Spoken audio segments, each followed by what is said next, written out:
أنا باكين جل كم ما تاتا ديسين فيا ما سنتات bakaka nadai ibidda لا samida حول ولا قوة إلا gudda بالله jalatti nadai bakaka ربي فيا كيسن سني أديبسو أبشرا أما مو إلما كيسن تقابا مي تشولا يمانيتي ilmo intala hakima sheekati Muhammad Umar Janini akkasitti intala isini akkasin na duraatti qabamteeti kasin na duraatu mujjiran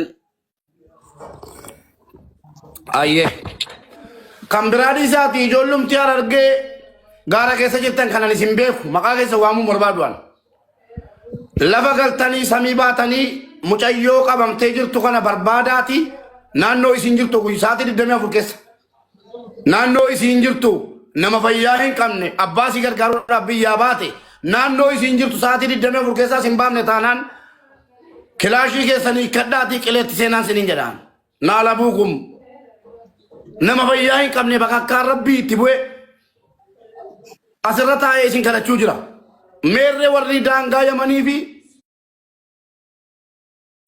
سعودي بساسو جن بيكو مكازا إيه سب باقي سني جبتهم جرّا جدا كديبات كديرات جيما مچاكا نفودا أسباسا نو أكرسيسا يوغا مو كلاشين كيسان نورتي مالي نجوتي هوتي كوتا مالواتي نو أجيسا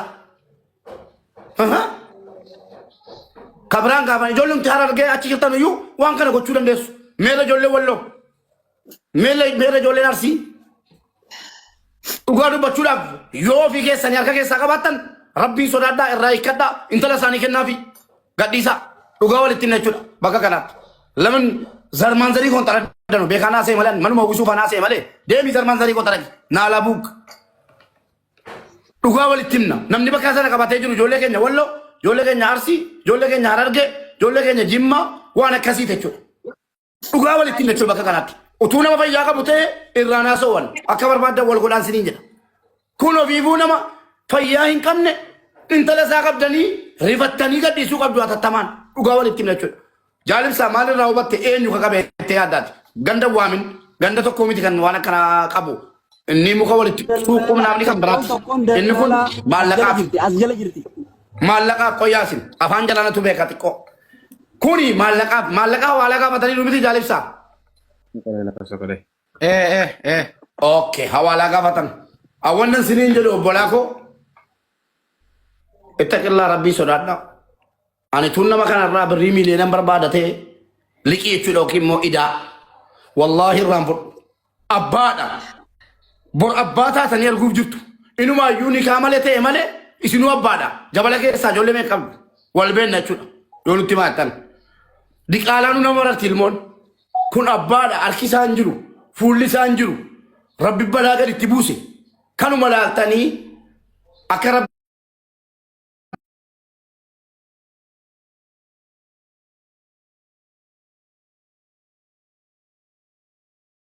waa biraatii wal eegganna beellama meeqatu jabalarraa dhagaanitti gangalatee dallaalli an jabaadha jedhu du'e meeqatu kilaashiidhaan nyaatame yoo afaan keenyaan nyaatamuu barbaadde malee tokkoffaa irratti jaalibsaa nama kanan gargaarsifna innumaa nu gargaarsa barbaada tokko jedhe innumaa nu gargaarsa barbaada wallahi haa galatoomanii uummanni kiyyatetti qonaa gargaaree jira ammallee akka gargaaran ani illee nan gargaara akka nama tokkotti namni kun birrii 20 Itoophiyaa akkaawuntii yoo qabaate nan gargaara garaana nyaate birrii Itoophiyaa 20 nan galchaaf lammaffaa immoo namni kun gargaarsa tubuufu qaba farankaan tokko itti kennaayyuu nama kanatti birrii garaa abbaati birrii yamanitti akka inni erguun barbaannu qoy waa'ee gargaarsa isaan dubbatinati gargaarsa dubbattee jennaan ummanni kun ummata nama nyaatu bar ummata foon namaa ciisee nyaatu kanaaf namni rabbiin sodaattan dallaalonni yaman keessa jirtan waa'ee gargaarsaa yoo dubbanne nu nama kanaaf gargaarsa goona malee birriin nu sinii kaffallu hin jiru ajjeeftanii seenaadha dhageessanii tu nama kana buufte garuu narraa gaariidha abbaan lubbuu kenne iyyuu ilmoo baafachuu barbaada ani immoo jaalibsa sumunii tokko ijoollee sanaa buusiftanii ennaan fuuldura rabbii tol gaafanna ofii afaan oromoo dubbatu miti afaan oromoo dubbatu miti wali qabe yoo rabbii sodaatan ijoolluma keenya kan biraa miti bar rabbii yoo sodaatan dukkana qabrii yoo sodaatan sila qabdaniittu isin adda baafattanii qabdanu kunu ammoo intalli kan nama kanaa taate kanarraa birrii nyaachuu miti isinumaanuu seenaa hojjedha. Isinumaanuu seenaa hojjedha hadhaa siin deemuwan. Barreeffadhaa ol galaa nuu barbaada intala kana nuu kennaa nama biraa qabadha. Hin qabinaa hin dhiiftuma. Hin dhiiftanu. Garuu namni isin qabdan sun akka carraa ta'ee kan nama dadhabaa ofiifuu gargaarsa barbaadu taate argamtetti. Namni dogoggortaniittu. Maa qabdan jedhaan jiru. Maa birrii gaafattan jedhaan jiru. Maa darartan jedhaan jiru. Maa kilaashii fuutanii afaan nu keessan jedhaan jiru. Inni rabbiin biratti ol gaafanna. Amma isa kan nama kana atattamaan nama kana abbaa kana gammachiisuu qabna jechuudha. Intala isaa fiddanii gastii kana irratti yoo duniyaaf akhiraatti gammanna jettan anis abbaadha. Utuu ilmoo koo ta'e akkanan gubadha. Amma namni kun maallaqa sii buufnutu jenne naan buusinaa mucaa koo baasaa jedha. Wanni kafalamu hin jiru boo maallaqa silaa siinii kenninu isaaniif kennina. Rabbii yoo sodaattan gastii ol seensaa amma wal beennaati. Warri yaman jirtan naannoo mucattiin qabamtee jirtan rabbii isa nu uume. Rabbii hadha bakakkaa namatti buusu. Rabbii nama kana fayyaa qulqulluu qabu bakakkaa itti buuse. Sodaattu yoo ta'e xiqqoodhumasii. Xiqqoodhumasii gaafa duunee qobaa keenya qabrii geeffamnu.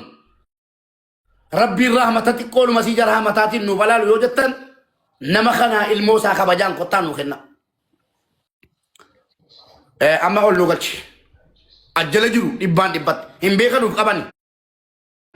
Malee namni nama kanatti garaa jabaatan jedhuwan. Abadan afaan Oromoo dubbataa miti. Tigirfaa yoo dubbate Amaariffaa yoo dubbate kadhannee irraa arganna kana. Imboolina faamilooti imboolina please imboolina. Salaamu alaikum. Abadan afaan Oromoo dubbataa miti. Salaamu alaikum. Waalaikum assalaam. Ijoollee yaman jiran qofa naa galchi. Jaalebsa. Oh. Mee isa kana dubbisi. Nagaa mu. Mucaan kana dhufe Oromiyaa jiitu ka jedhu kana ijoolleen ni beekaa wal beekanii miyyoolee ida isaanii isiniifin fuudhan hunjee dubbisiisa. Bakka nuti qabadhu kanatti gadhiisiti bebeetti naasaa bolesso. Komentii nurraa cufibboo ummata marzii kana. Komantiin boo'ina please komantiin boo'ina.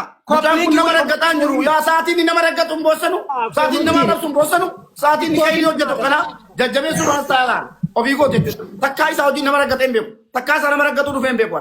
Abbaa kana garaana nyaate viidiyoo isaa wallaahi billaa argeera jaalibsaan tokko qabatee nama fayyaa hin qabne kana gargaartanii isinirraa gammadeera sana jiru arge jaalibsaan eeggadde farrisee fi nama gargaari jennaan hadha gargaarsatti galee gammadeen dhufe jechuudha. Wallaahi billaahi viidiyoo argeen dhufe. Jaalibsaan nuti toobatee dhuma deebi'ee nama gargaaruu jalqabnaan sheer goona malee boo anuu sheer hin godha taap goona. Jallinarraa gara kayiriitti namni deebi'uu barbaanna jechuudha.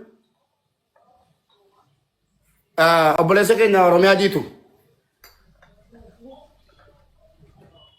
warahmatullahi wabarakatuh. Waalaikum assalam warahmatullahi wabarakatuh. Rabbiin duniyaa akhiraa si gammachiisu akbaara gammachiisaa fiddee nutti jedhanii. Mee imimmaan isheen gullitti gadhiisuu isaati koppiriin godhaa yoo namni kun isin marare namni fayyaa hin qabne harka hin qabne. Waada gara toonga bubo mata jara miti joon bira jirtu dubbifnee jirra finna ibar dubbii khalaas maallaqa geessineef tuma fuudhu ammaan tana.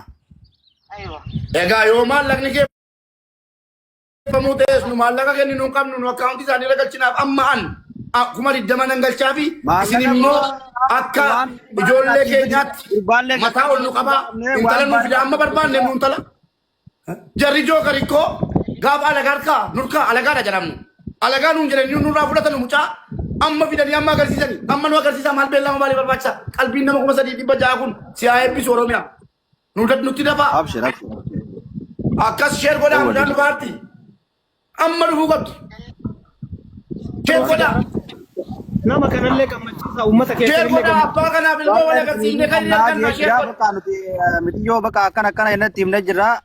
Khalaas noolii bahararraa gartee noolii bishaanirraa ilaa gaaraatti hin fide siif kafalla jenneen hayyee bakka fidaa fuudhaa jee hanga amma sarraa faadhee eegu jirra jechuudha maallaqa harka geessinee fi fuudhuudhaaf.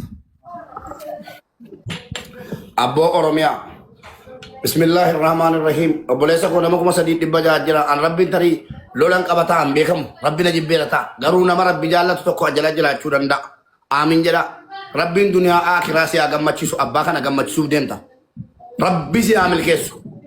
Milkaa'i atiif waayillan kee obbolaan kee si wajjin jiran warri immoo abbaan kana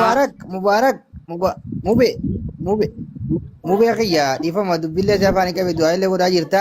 Oromiyaan bakka miti yoo hin jirtu san itti dawwale Xiyyoo jara sanii nu dhageessisuu ni danda'a amma. Caala kan immoo yaada bareedaa fidde qolli Bilbila. maali barbaadu? Yaada bareedaa bakka. Nuti mitiyyoo beekatti fuunee mitiyyoo ilaa suudiitti gartee maallaqa keenyaan finnee jawwaala guddaa binnee fi akkasumas viidiyoo garsiifnee dalagaa keenyaa inni waadaa galle beekadhu waan jennee dhagaran gallu. Oromiyaa warreessaa Amma jarra walii galtan san Qoy sabboona warreessaa jedhu Oromiyaa. Mubaarak.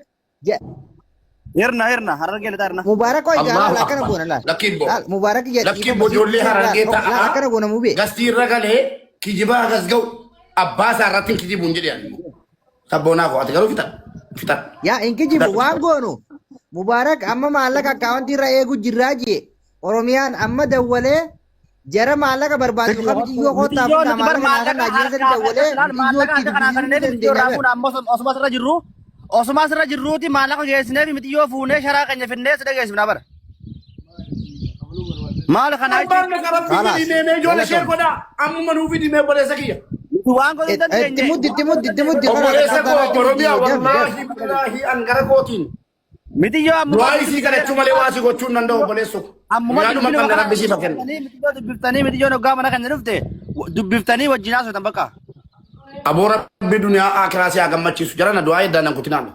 Wallaahi mi'aa min jedhaafi rabbi duniyaa akiraa akkan seenee nu gammachiisuuf deemta. Akkan seenee rabbi si haa gammachiisu. Gammadi akkanatti sin beenna qomoowwan keenya isin gaachana keenya isin gaachanoota keenya bosona keessa jiraadhu qabrii keessa jiraadhu qabrii keessa qofa hin jiraatin. Bakka feete jiraadhu bishaan keessa jiraadha namni ofii bishaan keessa isa jiraatu shiftummaa keessa isa jiraatu kunoo akka mucaa kanaa dalagataas haa ta'u. Kan biraas immoo dhaqee oolmaa wattaaddara keessa isa galu wattaaddara hin ta'in hin jeenaa. Namni keenya bakka hunda jiraachuu qaba. Qabrii keessa qofa ila namni keenya kan inni nama gargaaruu hin dandeenye yoo qabrii keessa qofa jiraate. Gaara keessa isa taanu galaan jedhinaani ustaazonni keenya. Hin galin. Bakka hunda jiraatu namni keenya. Bas kufrii keessaa fi qabrii keessa kan jiraatu. Kana dhaamna amma obboleessi keenya dunkaana keenya finnee isin gammachiifna jedhee yaa rabbi abbaa kanaaf ilmoo sagalee wal dhageessisi nu gammachiisi. Yaa rabbi yaa Allah ati warra as taa'ee immoo taap koppiliin sheer godhee abbaa kana gargaaruu jiru yaa rabbi nu gammachiisi. Yalla akaawuntii irratti kuma 20 abbaadhaaf hangalcha. Sumunin tokko abbaarraa bahee wanni kennamu hin jiru. Fedha akaawuntii. Fedhinatti. Nurraa namne garuu abbumti kun gammaduu qaba. Mucaa isaas hin baafnaa fi isallee hin gargaaru. Maal dhibba fayyaa hin rabbi. Fida. Natti himi. Maal nagaa?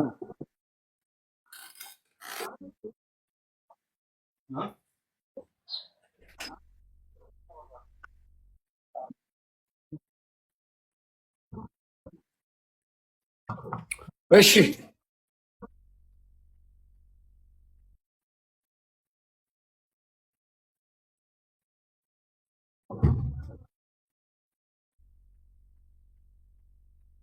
gootan abbaa kana jaalachuun keessan sheer koppiliingi taap godhaati manaas ol kaasaa namoota hunda irratti sheer godha kana namuu dalagaa adda qabna waan ta'eef jechuudha. Akkasitti wal deeggaraa wal hubachaa yaanu faamilii xiyyaa koppiliingi sheer godha. ani elaa waa sadii qoban waa lama sinii dhaamaan afaanin si bu'ee dhiifama waa laman dhaamaan akka wallaaluma kooti tokkoffaa Dubbad. namni nama gammachiise rabbitti isa gammachiisa. Abbaan kun ijaan qabu harkaan qabu gurraan nu dhaggeeffataa jira. Maalan dhagaa jedhe. Utuu nun arganne yaa rabbi maaliif uummata kanarraa na uumtee nuun jedha. Har'a immoo yeroo akkasitti dhufee gurra dhaabee nu dhaggeeffatu kana khayriidhuma dhaga'uu barbaada. Ka jalqabaa rabbiin ilmoo isaaf isa wal agarsiisu atattamaan ammatti. Ka lammaffaa immoo abbaan kun na gargaara harkaan na cite jedhee takkaa gadi beesitti hin baane. Ija takkana na ta'e hojjetachuu illee hin dandeenye utuman fayyaa qabaadhe namni fuula koo kanaan hojii nan galchu nan sobe namni hin galchaa atuma shabaaba ta'e ammatu namni kun shabaaba ta'e aan hojii qaxaru dhaggeeffadhaa laan dhugaa sinitti himu tun waa qabaadhe namatu jira miti beektu sinii galee yaada isinii galee hojjechuutti humna qabu isumaayyuu rabbiin balaatti buusee akkana godhe rabbiin utuu nama kanaa kana nuun kennine utuu nama kanaa kana asin baafne waan ittiin jannata bitan nun qabnu rabbumtaa galatoomu kunoo as nu baase namni kun tokkoffaa wanti isin kadhachuu dhufe yaa saba koo yaa ummata koo yaa qomoowwan koo ilmoo koo naa baraaraa jedhe malee an fayyaan qabu kunoo ija koo kunoo harka koo ana gargaaraa hin jenne. Erga immoo dhufe ilmoo isaa fidaa jirra Oromiyaa jiituu rabbiin sababa kee addunyaa akiraa aboo saba kee guutuu gammachiifte rabbi si haa gammachiisu siin jedha. Amma immoo akkaawuntii nama kana naa kennaa innumtuu gara na nyaate siin jedha jira maal.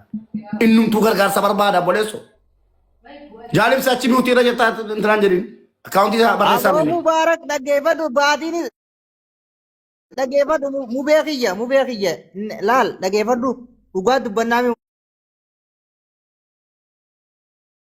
Mubaarak gargaarsa yoo taate takka miidiyaa kanarratti kaan nama feemasummaa gargaaraa kaan nama dhageettii qabuu gargaaraa kaan nama gartee nama dubbisuu danda'u gargaara.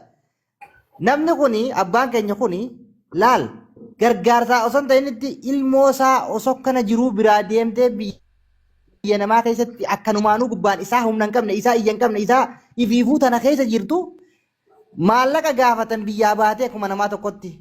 Kuni fadiilaa rabbiiti. Wanni abbaa keenya kana miidiyaa bakka tana fideef numaa uffatanuufi dhaggeeffadhaa uummata. Gaafa girrigirrii goonu girrigirrii goona. Gaafa qoosaa ni qoosna. Wanni rabbiin irra ramadaana as deemu kanaan. Abbaa keenya kana